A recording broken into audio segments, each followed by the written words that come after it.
Tanah kering di daratan Pulau Rote menjadi ciri khas lahan pertanian di wilayah yang masuk Provinsi Nusa Tenggara Timur ini. Para petani biasanya menanami dengan beberapa jenis tanaman tahan kering seperti singkong, jagung, ataupun sorghum. Selain itu, tanaman palawija lain seperti kacang dan wijen juga menjadi pilihan sebagai sumber penghasilan. Biji wijen atau biasa disebut lena oleh masyarakat desa Uebo Rote Baradaya ini sudah diusahakan sejak turun-temurun. Dalam waktu 3 bulan dari waktu tanam, wijen sudah bisa dipanen untuk diolah dan dijual. Setiap tangkai wijen yang sudah tua serta mulai kering dipotong dan dikumpulkan dalam keranjang. Memiliki kandungan serat dan kalsium nabati tinggi menjadikan biji lena baik dikonsumsi untuk menurunkan kolesterol, mencegah tekanan darah tinggi.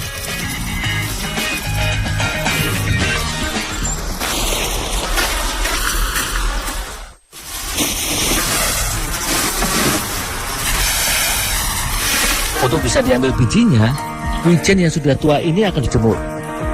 Penjemuran bertujuan agar semua biji wijen terpisah dari polong buahnya.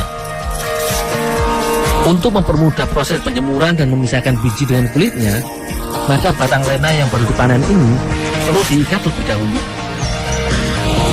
Pengikatan ini akan membantu untuk mempermudahkan pemisahan biji dan kulit wijen saat kering nantinya.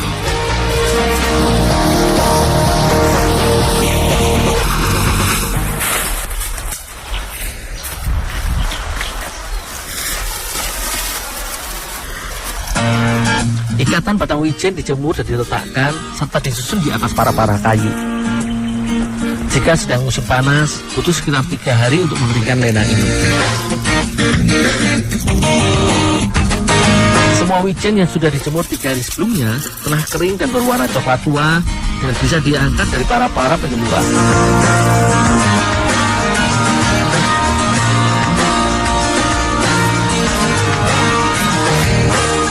Ikatan tangkai buah wijen yang sudah kering selanjutnya dipukul-pukulkan pada dinding tikar anyaman lontar. Tujuannya agar polong wijen cepat pecah dan biji-biji wijennya keluar. Pada bagian bawah tempat perontokan ini juga diberi wadah penampungan sebagai tempat biji wijennya. Biji lena yang sudah terpisah dari polongnya ini akan dijemur kembali. Tetapi sebelumnya harus membuang sisa tangkai atau kulit polong yang masih tertinggal dan tercampur pada proses perontokan tadi.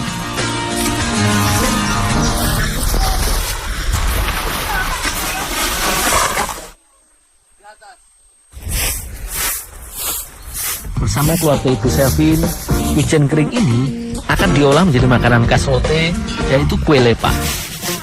Sebelum dibuat menjadi kue lepa, biji wijen ditapis terlebih dahulu.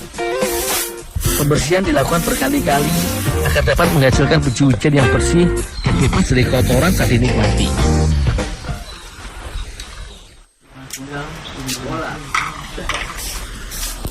Kue lepa merupakan makanan sederhana khas Rote yang tahan jika disimpan lama. Terbuat dari campuran wijen dan gula air yang dimasak. Sebagai tambahan, kita dapat menambahkan kacang tanah sebagai campuran. Kacang tanah yang sudah dikupas lalu disangrai tanpa minyak terlebih dahulu. Tujuannya agar kacang matang dan siap dicampur dengan bahan lainnya. Jumlah kacang tanah yang digunakan sedikit saja agar lepa yang dibuat tetap dominan biji wijennya. Setelah disangrai, kulit ari kacang tanah dibersihkan dahulu agar menghasilkan kue lepa yang bersih.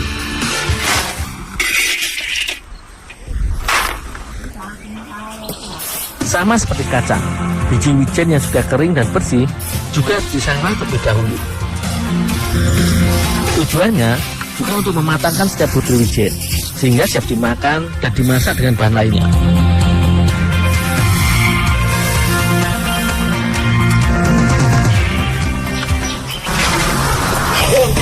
Ambil ini, campur gula air dengan kacang dulu ya. Oh, iya Mama.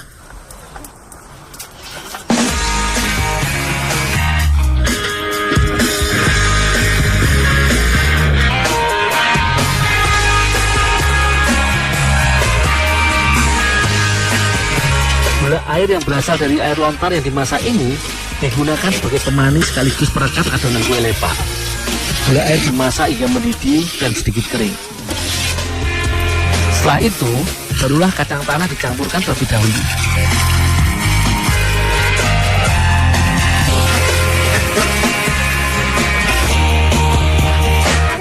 Sebagai bahan baku utama, maka biji wijen dimasukkan terakhir ke dalam wajan masak. Semua campuran bahan pembuat kue lepa ini diaduk sampai merata.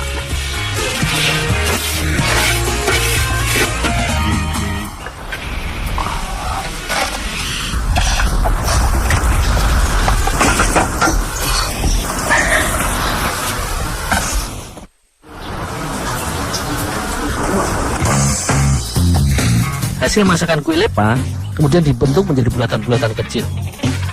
Adonan yang masih panas ini harus segera dibentuk. Jika sudah dingin, adonan akan mengeras.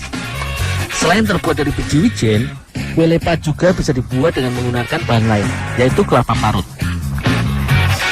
Cara memasaknya sama dengan pembuatan gula wijen yang menggunakan gula air. Hanya saja yang digunakan sebagai bahan baku adalah kelapa yang masih sedikit muda. Biasanya, kue lepa ini dijadikan bekal melaut dan berkebun serta stok makanan saat menempuh perjalanan jauh. Selain rasanya yang manis, kandungan gula air serta wijen ini kaya karbohidrat, sangat mengenyangkan serta tahan lama.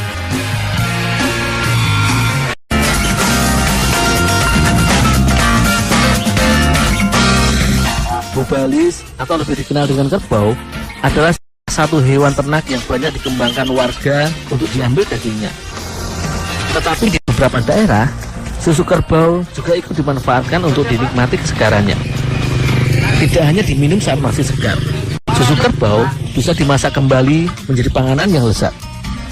Seperti susu horbor di Danau Toba, Sumatera Utara, angke dari Sulawesi Selatan, serta permen susu kerbau di Sumbawa. Begitu pula bagi masyarakat Webau, Kecamatan Rote Baradaya, Pulau Rote. Susu kerbau bisa dimasak menjadi susu goreng dan susu kukus. Susu kerbau diperas saat pagi dan sore hari. Itu pun diambil dari kerbau yang baru melahirkan. Memerah susu kerbau juga lebih sulit dibandingkan dengan sapi. Kerbau di perkampungan yang tidak terbiasa dengan orang asing biasanya menolak untuk diperah.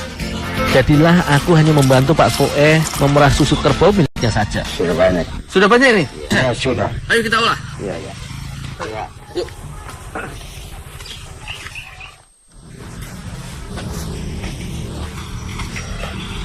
Untuk dapat diolah, susu sebelumnya aku saring terlebih dahulu.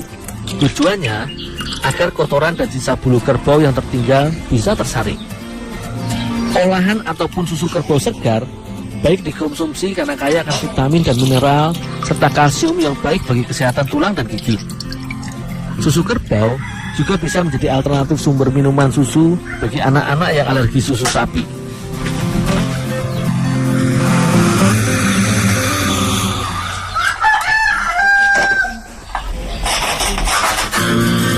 Sebagai bahan tambahan, kayu manis akan diparut dan bubuknya dijadikan campuran masak susu goreng. Aroma kulit kayu manis ini bisa menambah rasa dan kesegaran minuman bergizi tinggi. Hasil parutan bubuk kayu manis aku campurkan dengan susu yang sudah disaring dan kemudian diaduk hingga merata.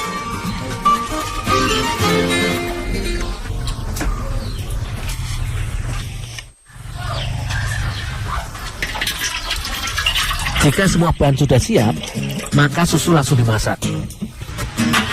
Sebagian susu akan aku goreng, sementara sebagian lagi akan dikukus oleh Mama Huberta. Jika di Sumatera Utara, susu kerbau akan dikentalkan dengan air perasan daun alo-alo, dan di Enrekang, Sulawesi Selatan, getah pepaya yang menjadi campuran susu. Maka di Pulau Rote, gula cair dari pohon lontar berguna sebagai pengental adonan susu. Gula air akan menjadi perangkat struktur susu hingga jika dimasak bisa menggumpal. Untuk menambah rasa manis dan membantu menghilangkan bau amis susu, maka gula lempeng ditambahkan ke kuali masak susu. Jumlah gula lempeng yang ditambahkan sesuai dengan selera. Sekitar 1 liter susu bisa dimasak dengan 10 butir gula lempeng. Semua susu dan bahan tambahan ini diaduk agar tidak ada bagian gula yang mengendap di dasar kuali dan menjadi gosong. Sekitar 10 menit, susu goreng sudah jadi. dengan mengumpalnya susu dan warnanya menjadi kecoklatan.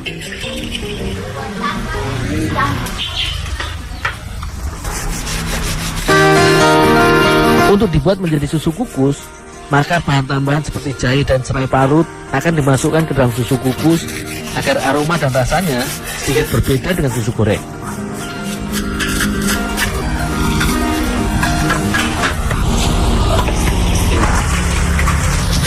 Mana dulu bikin rasa. Airnya simpan di sini. Jahe dan serai parut dimasukkan ke dalam susu yang sudah diberi bubuk kayu manis sebelumnya.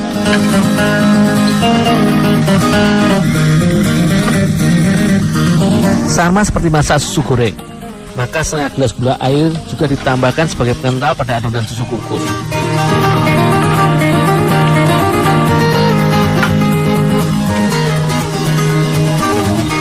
Kemudian, semua bahan ini dimasukkan ke dalam haik atau wadah anyaman daun lontar untuk dikukus.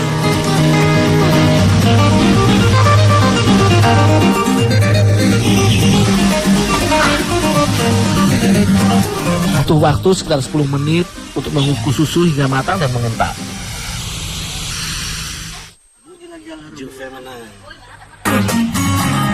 Perbedaan susu goreng dan susu kukus hanya dari warna dan bahan campurannya saja.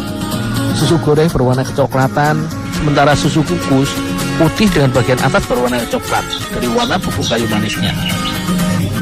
Rasa segar susu kerbau ditambah dengan gula lempeng dan gula air serta kayu manis membuat rasa susu goreng semakin lezat. Khusus susu kerbau kukus, rasa lebih segar dengan tambahan serai dan parutan jahe yang ditambahkan. Masakan ini juga menjadi alternatif lain untuk menikmati susu kerbau. Dengan pengolahan seperti ini, daya simpan susu juga menjadi lebih baik. Jika disimpan di suhu ruang, maka susu goreng bisa bertahan 2 hari dan makin lama jika disimpan dalam lemari pendingin.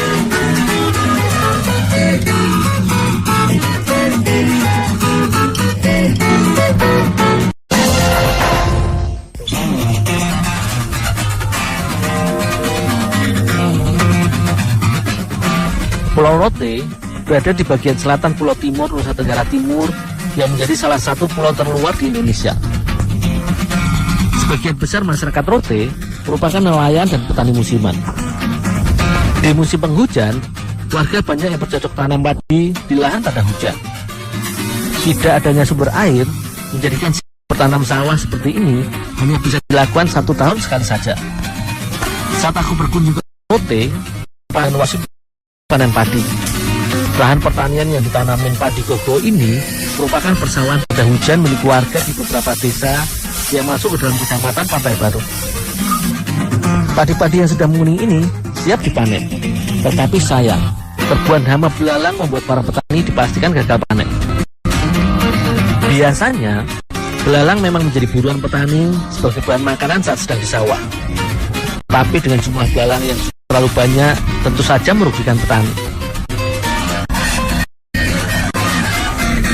Tidak seperti tahun sebelumnya, di musim ini populasi berkembang biaknya sangat cepat dan banyak, sehingga membuat tanaman rusak dan tidak bisa dipanen. Bersama para petani, kami beramai-ramai memburu serangga yang kaya protein ini.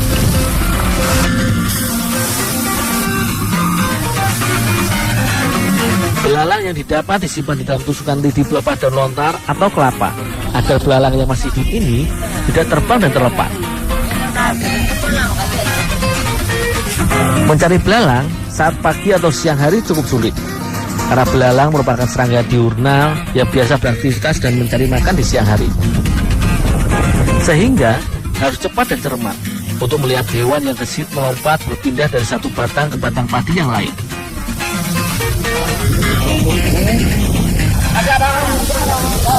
Dulu ya.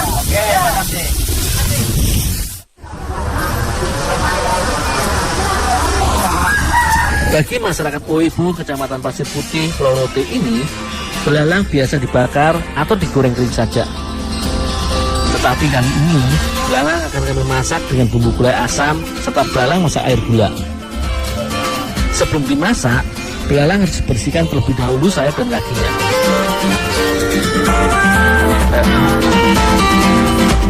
Tetapi agar mudah dibersihkan, maka belalang-belalang yang masih hidup ini Aku rebus terlebih dahulu agar mudah diolah. Dengan air panas, belalang cukup direbus bentar saja.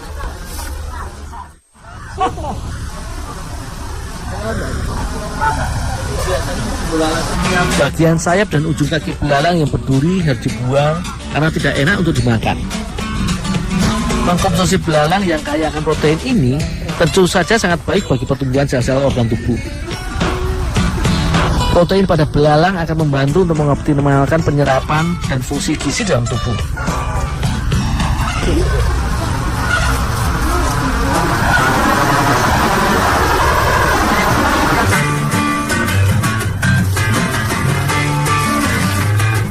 Hasil belalang yang sudah dibersihkan, selanjutnya aku cuci kembali.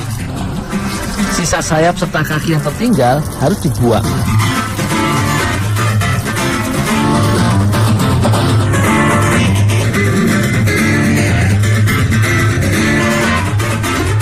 Beberapa jenis masakan tradisional khas Pulau Rote bisa menggunakan bahan baku belalang sebagai bahan masakan utama. Sebelum diolah, belalang yang sudah dicuci bersih, aku sangrai terlebih dahulu. Selain untuk mematangkannya, penyangrai ini akan membuat tekstur belalang menjadi lebih keras hingga tidak mudah hancur saat dimasak dengan bumbu.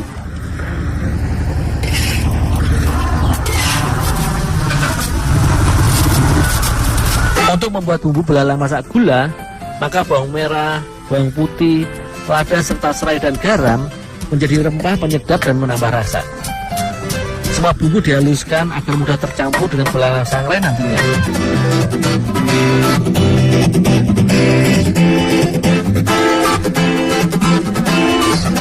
Begitu pula dengan bumbu belalang masak gulai asam.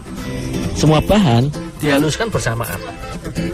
Lada, bawang merah, bawang putih, serta serai juga menjadi bumbu utamanya. Hanya saja ada tambahan kunyit yang ikut menjadi bumbu masakan ini. Nantinya, bumbu halus ini akan ditambahkan dengan air asam sebagai penyegar rasa masakannya.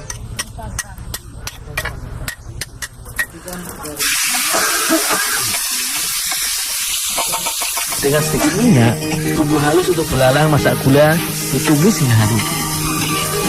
Jika bumbu sudah masak, maka gula air ditambahkan sebagai pelengkap. Setelah semua bumbu dan gula air tercampur rata, barulah belalang sangrai dimasukkan ke dalam kuali masak dan diaduk hingga merata.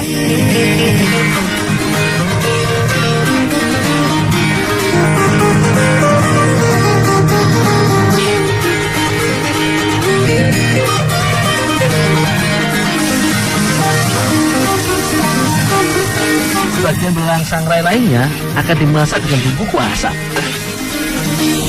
Untuk itu, bumbu yang sudah dihaluskan selanjutnya ditumis hingga harum. Barulah kemudian kuah asam dicampurkan sebagai penguat rasa dan pelengkap masakan. Jika bumbu sudah mendidih dan matang, maka belalang bisa dimasukkan dan dimasak sebentar hingga kuah dan bumbu asam menyerap.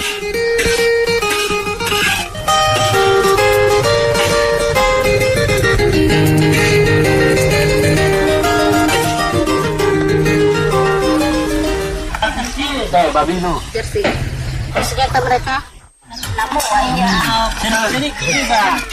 Belalang merupakan serangga kaya protein yang banyak dikonsumsi oleh masyarakat di beberapa daerah, seperti Gunung Kidul di Yogyakarta dan masyarakat bagian timur Pulau Rote NTT ini. Belalang yang dimasak dengan gula air tentu saja terasa manis dan gurih. Sedikit berbeda dengan belalang masak gulai asam, di mana bumbunya yang harum serta tambahan kuah asam yang segar semakin melezatkan masakan belalang ini. Hamar padi yang satu ini bisa dimanfaatkan sebagai sumber makanan warga desa yang bisa dinikmati bersama-sama.